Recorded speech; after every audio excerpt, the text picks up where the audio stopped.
সিনেমার পর্দায় আমরা অনেক সময় দেখি নিরাপদ মানুষকে ফাঁসাতে প্রভাবশালীরা পুলিশের সহায়তায় সাজানো নাটক তৈরি করতে, কিন্তু কক্সবাজারের ঈদগাহে যা ঘটল তা হার মানিয়েছে সিনেমার ভয়ঙ্কর ষড়যন্ত্রকেও।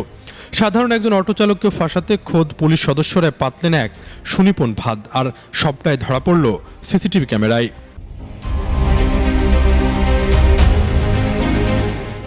13 অক্টোবর 2024 সকাল 7টা ঈদগাহ বাস স্ট্যান্ডের আনু মিয়া ফিলিং স্টেশনের সামনে ঈদগড় 22 সারি সড়কের মাথা থেকে যাত্রী বেশে জাফর আলমের অটোরিকশায় ওঠেন এক ব্যক্তি। মাঝপথে পানি কেনার অজুহাতে গাড়ি থেকে নামিয়ে ড্রাইভারকে দোকানে পাঠান।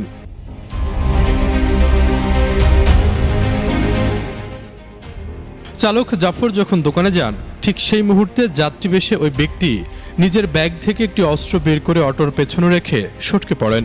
ঠিক 1 মিনিটের মাথায় ওত পেতে থাকা একদল পুলিশ সদস্য এসে নিরাপদ জাফরকে আটক করে নিয়ে চলে যায়।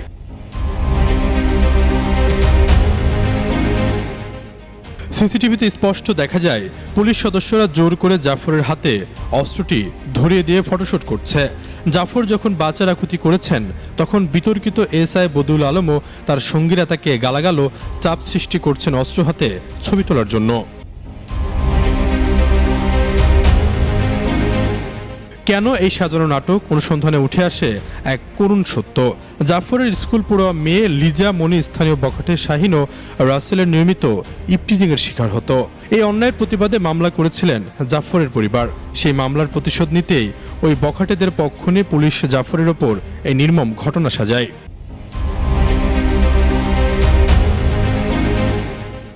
জাফরের স্ত্রী রাবেয়া বলেন, আমার স্বামী কখনো এমন কাজ করতেই পারে না। 2 লাখ টাকা নিয়ে পুলিশ অস্ত্র মামলায় তাকে ফাঁসিয়েছে বলে অভিযোগ করেন তিনি।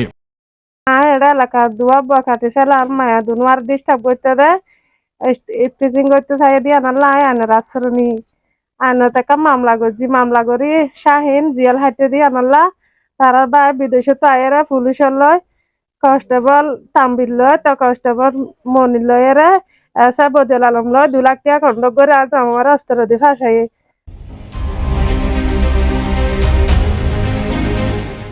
জাফরের স্কুল পড়ুয়া মেয়ে লিজা বলেন, অনেকদিন ধরে অত্যাচারের শিকার আমরা। স্কুলে যেতে পারি না, রাতে ভয়ে অন্য বাসায় থাকতে হয়।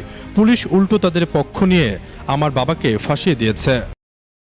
আমাকে ইপটিজিং করছে, তাই জন্য আমার মা একটা মামলা করছে। সেই কূপ থেকে আমার বাবাকে ওরা মামলা করে তারপরে পুলিশের সাথে হাত মিলিয়ে আমার বাবাকে 2 লাখ টাকা কন্ট্রোল করে তারপর আমার বাবাকে হাজতে ভরে দিছে।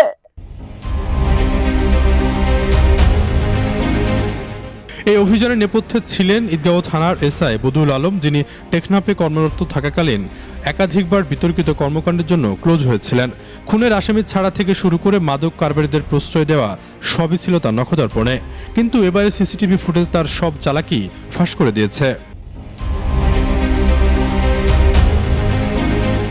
এইসব অভিযোগের বিষয়ে জানতে চাইলে এসআই বদিউল আলমকে একাধিকবার কল করা হলেও তিনি কল রিসিভ করেননি।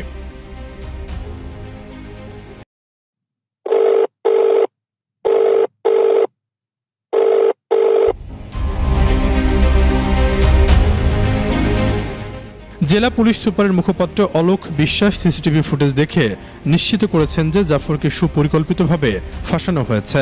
তিনি দোষী পুলিশ সদস্যদের বিরুদ্ধে কঠোর ব্যবস্থা নেওয়ার আশ্বাস দেন। এই বিষয়ে আসলে যেহেতু মিডিয়ায় আসছে বিষয়টা নিয়ে, সেই ক্ষেত্রে আমাদের একটা 1 সদস্য বিশিষ্ট তদন্ত কমিটি গঠন করেছে।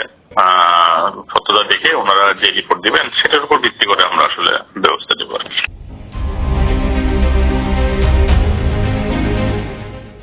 তবে প্রশ্ন থেকে যায়, সিসিটিভি না থাকলে কি এভাবেই কারাগারে পোস্ত হতো এই নিরীহ অটোচালককে? ক্ষমতার দাপট কি তবে আইনের রক্ষককে ভক্ষক বানিয়েছে? এমন প্রশ্ন এখন সচেতন মহলের।